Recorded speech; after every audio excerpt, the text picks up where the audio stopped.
नगर पंचायत रटोल में समाजसेवी हाजी मुंतजिर चौधरी के आवास पर एक जनसभा का आयोजन किया गया, जिसमें मुख्य अतिथि रालोद नेता कपिल चौधरी का जोरों शोरों से स्वागत किया गया। नगर पंचायत रटोल में आयोजित संस्पर्धा में रालोद नेता कपिल चौधरी ने कहा कि रालोद पार्टी सभी को साथ लेकर चलती है और कभी भी भेदभाव की राजनीति नहीं करती।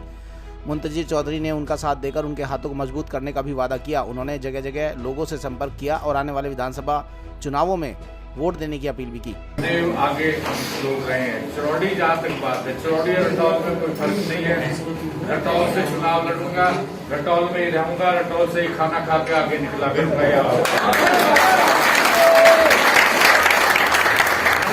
देखिए, बागपत जो विधानसभा है वो पिछली बार यहाँ से जो बीजेपी के विधायक हैं वो 3 योजना जिला पंचायत अध्यक्ष भी यहाँ पर रहे हुए हैं, फिर भी यहाँ समस्याओं का अंबार है। और मैं आरएलडी जो है वो किसानों की पार्टी है, किसान की, मजदूर की, नौजवान की बात करती है। हमारे जो राष्ट्रीय अध्यक्ष हैं माननीय चौधरी जयंत सिंह, उनको जो पार्टी की जिम्मेदारी मिली है तो हमारा घोषणा पत्र है जो हमने पूरे पश्चिमी उत्तर प्रदेश में पार्टी के सीनियर्स लोगों ने घूम घूम कर जो उनसे सलाह लेकर बनाया, उसकी आने वाली 31 अक्टूबर को उसका घोषणा करी जाएगी। पर मेन मुद्दे जो हैं, जो जैन जी से मेरी बात हुई, हम किसान को जो ये 2-2 हज़ार रुपये की जो ये सौगात देने हैं उसका मजाक उड़ाने का काम कर रहे हैं। 15,000 रुपये सीमांत किसान को और 12,000 रुपये एक मुश्त हम माननीय स्वर्गीय पूर्व प्रधानमंत्री किसान मसीहा चौधरी चरण सिंह जी की जयंती पर किसानों के खाते में डायरेक्ट अगर आरएलडी सरकार में आती है तो उनके खातों में एक मुश्त धनराशि देने का काम आरएलडी की सरकार बनती है तो हम करेंगे। बाकी जो स्थानीय मुद्दे हैं,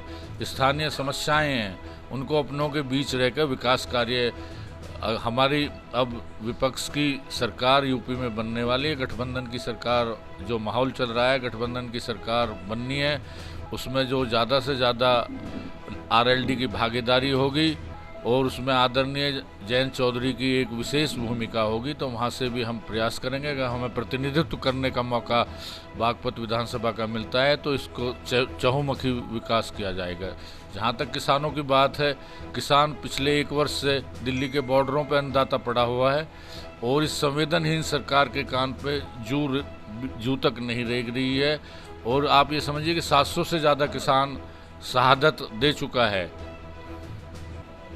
अभी लखीमपुर खीरी में जो किसानों का मामला हुआ है उसमें क्या कहना चाहेंगे आप? डॉक्टर साहब, लखीमपुर खीरी जो आपने देखा है, जो अन्नदाता को एक देश के गृह राज्य मंत्री का जो बेटा है, वो अब गृह राज्य मंत्री खुद वहाँ शामिल हैं उसमें। उन्होंने 8 दिन पहले कहा था कि मैं गृह राज्य मंत्री ही नहीं हूँ, मैं कुछ और भी हूँ, मेरा रिकॉर्ड उठाकर देख लें। उन्होंने अप्रोक्स रूप से किसानों को धमकी दी थी। तो उसी का ये परिणाम है। जब बड़े ऐसे करेंगे तो जो नए उम्र के लड़कों पे, तो उन्होंने पीछे से जो जीप चढ़ाई है, 3 गाड़ियाँ थी, थार थी, उसको उनका वो मिश्रा जी का लड़का चला रहा था, पीछे से किसान को रौंदने का काम किया है। ऐसा तो कभी अंग्रेजों ने भी नहीं किया था जो उन्होंने किया है। और किसानों की जो वहाँ पर जो माननीय जयंत चौधरी जी उनके बीच गए और उनके दर्द को साझा किया और 5 किसानों की मौत गाड़ी से कुचलकर उन्होंने की। तो उसको कहीं 302 के मुजरिम को अब अरेस्ट हुए हैं, वो कहीं नोटिस दिया जाता है। अगर हम या आप में से कोई 302 का मुजरिम हो तो पुलिस उठा के ले जाएगी। तो वो गृह मंत्री का बेटा था। तो ये इनकी कथनी करने में बहुत अंतर है।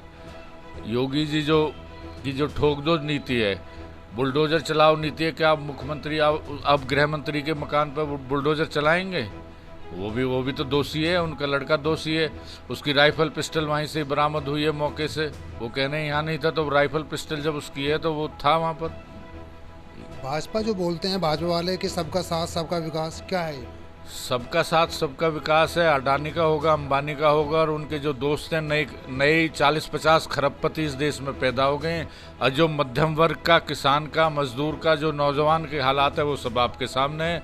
महंगाई चरमोत्कर्ष पर है। 100 रुपये से ऊपर डीजल और 100 रुपये के लगभग पेट्रोल, 100 से ऊपर और डीजल 100 के लगभग बिक रहा है। 1,000 रुपये का सिलेंडर बिक रहा है। जो उज्ज्वला योजना में इन्होंने सिलेंडर दिए थे उनके चूल्हे बन चुके हैं, वो बेचारे किसी काम के नहीं हैं। इतनी महंगाई है, भ्रष्टाचार है और जो बेरोजगारी है। आदरणीय प्रधानमंत्री मोदी जी जब आए थे उन्होंने 14 करोड़ 1 साल में 2 करोड़ रोजगार देने का वादा किया था। 7 साल हो गए, 14 करोड़ लोग लग जाते, हमारे भी किसी बच्चे का नंबर आ जाता।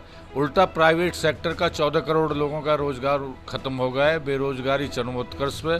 और आने वाले 2022 के विधानसभा चुनाव में इन सारी चीज़ों का खामियाजा बीजेपी को भुगतना पड़ेगा।